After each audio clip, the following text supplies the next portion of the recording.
अस्सलाम वालेकुम। आज मैं Bihar school examination board Patna की उर्दू के साथ हाजिर हूँ।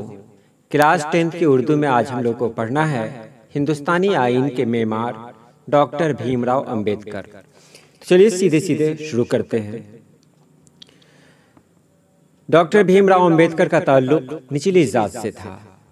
ऊंची जात के लोग ऐसे थे कि नीची जात के लोगों को मंदिर तक जाने की इजाजत नहीं दे सकते थे। यहाँ तक कि ऐसी जात के लोग न तो तालाबों में पानी भर सकते थे, न किसी स्कूल में तालीम हासिल कर सकते थे। उनका काम सड़कों गलियों में झाड़ू लगाना, जूते बनाना या जूतों की मुरम्मत करना था।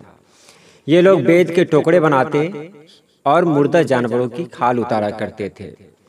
ऐसी ही जात में भीमराव अंबेडकर की पैदाइश हुई।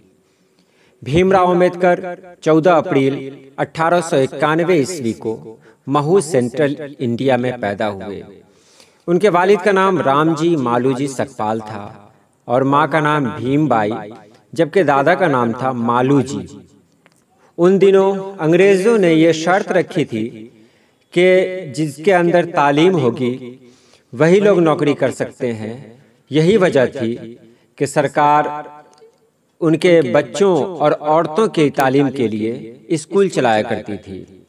मालूजी और रामजी दोनों ऐसे खुशकिस्मत थे जिनको इसका फायदा मिला। भीमराव अंबेडकर 14 भाई बहन में सबसे छोटे थे। लोग उन्हें प्यार से भीमा कहते थे। इनका ताल्लुक महार जात से था, जो छोटी जात में पसमादा जात में शुमार किया जाता है। भीमराव की उम्र अभी 2 साल की थी कि उनके वालिद रिटायर कर गए। 14 साल तक रामजी फौजी स्कूल में हेडमास्टर रहे और रिटायर के वक्त उनका ओहदा सूबेदार मेजर का था।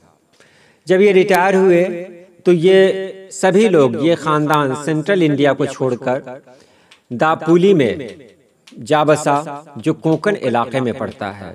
यही 5 साल की उम्र में अंबेडकर का एक स्कूल में दाखिला हुआ और वहीं रामजी को सितारा में नौकरी भी मिल गई।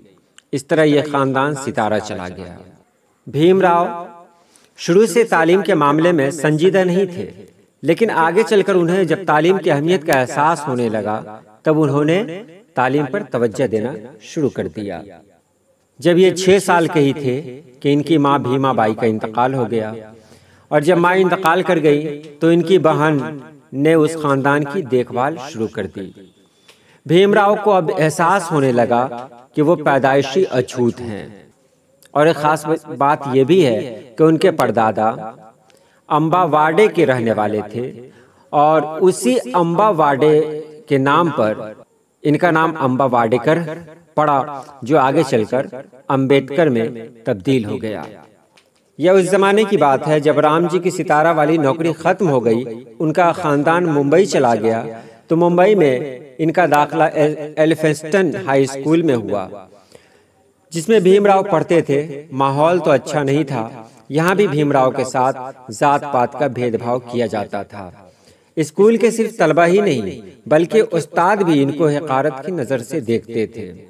इसके बावजूद भीमराव अंबेडकर अपनी बेइज्जती बर्दाश्त करते रहे। उनकी तालीम जारी रही और उन्होंने 1908 में मैट्रिक का इम्तहान पास कर लिया। महार जात वालों के लिए ये बड़ी खुशी की बात थी, क्योंकि उनके जात का पहला कोई ऐसा लड़का था जिसने मैट्रिक पास किया था। इसी कॉलेज से भीमराव अंबेडकर ने BA की डिग्री हासिल की।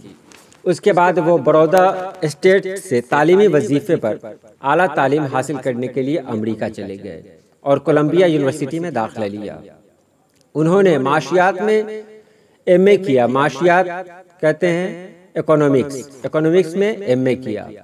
1916 में PhD की डिग्री हासिल की और इसी साल वो इंग्लैंड भी चले गए। इंग्लैंड जाने के बाद उन्होंने स्कूल ऑफ इकोनॉमिक्स में दाखिला लिया, लंदन स्कूल ऑफ इकोनॉमिक्स में दाखिला लिया। अब साथ ही वो इकोनॉमिक्स में MSc और बैरिस्ट्री की तैयारी भी करते रहे। लेकिन 1917 में जब उनका वजीफा रुक गया तो उनको वापस हिंदुस्तान आना पड़ा।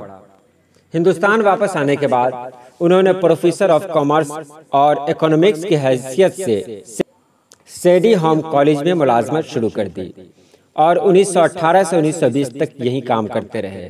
उन्होंने अपने पैसे जमा किए और उसी पैसे से उनकी जो तालीम अधूरी रह गई थी उसको मुकम्मल किया। 1921 में उन्होंने एमएससी और 1923 में डीएससी की डिग्री हासिल की। उसके बाद वो हिंदुस्तान वापस आ गए।